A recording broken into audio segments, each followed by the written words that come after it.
हिंदुस्तानियों ने लगभग 250 सालों तक अंग्रेजों की गुलामी और जुल्मों को सहा है और अंग्रेजों के अत्याचार से लगातार लड़ते हुए न जाने कितने बच्चे, बूढ़े और युवाओं ने अपनी जान की कुर्बानी दी है। तब कहीं जाकर आज हम सब आजाद हैं। लेकिन अंग्रेज हमेशा से ही भारत में नहीं थे, बल्कि वह मीलों का सफर करके भारत आए थे। तब यहाँ पर मुगलों का राज था और अगर मुगल नहीं चाहते तो अंग्रेज भारत में प्रवेश नहीं कर सकते थे, क्योंकि मुगलों के एक और शक्तिशाली साम्राज्य था तो दूसरी तरफ मातृभूमि पर मर मिटने वाले मराठा भी थे। ऐसे हालात में अंग्रेजों को भी भारत में राज करने के लिए बहुत जोर लगाना पड़ा, मगर धीरे धीरे अंग्रेजों ने हिंदुस्तान पर अपना ताकत इतना बढ़ा लिया कि उन्होंने पूरे मुगल साम्राज्य को ही खत्म कर दिया। लेकिन सवाल यह उठता है कि मुगलों के उस शक्तिशाली साम्राज्य को आखिर अंग्रेजों ने खत्म कैसे किया। आज के इस वीडियो में आपको वही इतिहास सुनाने वाले हैं। इतिहास बताता है कि 16वीं शताब्दी के अंत में भारत इतना संपन्न देश था कि पूरी दुनिया में इसकी चर्चा हो रही थी और उसी समय भारत सोने की चिड़िया कहलाती थी। ऐसे में भला अंग्रेज कहाँ पीछे हटने वाले थे।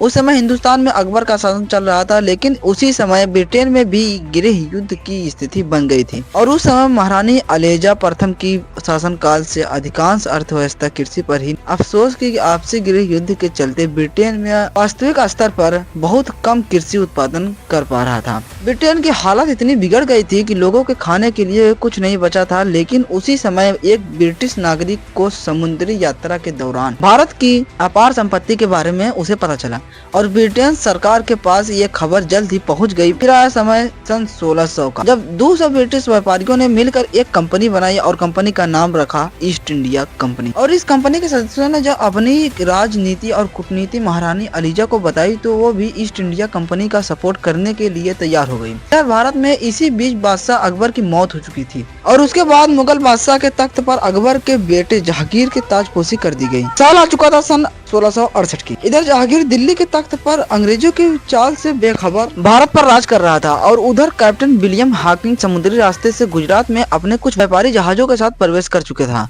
अंग्रेजों ने भारत में आते ही ईस्ट इंडिया कंपनी की स्थापना करने की घोषणा कर दी। काफी बेश कीमती उपहारों के साथ सेंट विलियम अपने साथियों के साथ जहांगीर के दरबार में पहुंचा। बादशाह जहांगीर उस समय तो डच और पुर्तगालियों के दबाव के कारण इस प्रस्ताव को ठुकरा देते हैं, लेकिन अंग्रेज कहाँ पीछे हटने वाले थे। वह लगातार बार बार जहांगीर के पास जाते रहे और अंत तक जहांगीर ने इस प्रस्ताव पर अंग्रेजों को व्यापार करने की इजाजत दे दी। शुरुआत में पहले तो इस कंपनी ने भारतीयों को रोजगार दिया और अच्छे तनख्वाह भी दी। इस वजह से हिंदुस्तानी ईस्ट इंडिया कंपनी से काफी प्रभावित हुए और कई हिंदुस्तानी व्यापारी भी इस फैक्ट्रियों से जुड़ गए, लेकिन ज्यादा दिनों तक नहीं। पूरे भारत में ईस्ट इंडिया कंपनी का व्यापार इतना बढ़ गया कि अंग्रेजों के मन में इतना ज्यादा लालच बढ़ गया कि उन्होंने भारत की सत्ता पर ही कब्जा करने की योजना बना डाली और इसी हिसाब से 1686 में अंग्रेजों ने मुगलों के खिलाफ जंग छेड़ दी। अंग्रेज से हुए जंग में मुगलों ने ब्रिटिशों को बुरी तरह से हरा दिया। इस हार से ब्रिटिशों ने मुगलों से ये वादा किया कि वह दोबारा ऐसी गलती कभी नहीं करेंगे और औरंगजेब ने भी उन पर जुर्माना लगाते हुए उनको माफ कर दिया। लेकिन मुगलों द्वारा ब्रिटिशों को माफ करने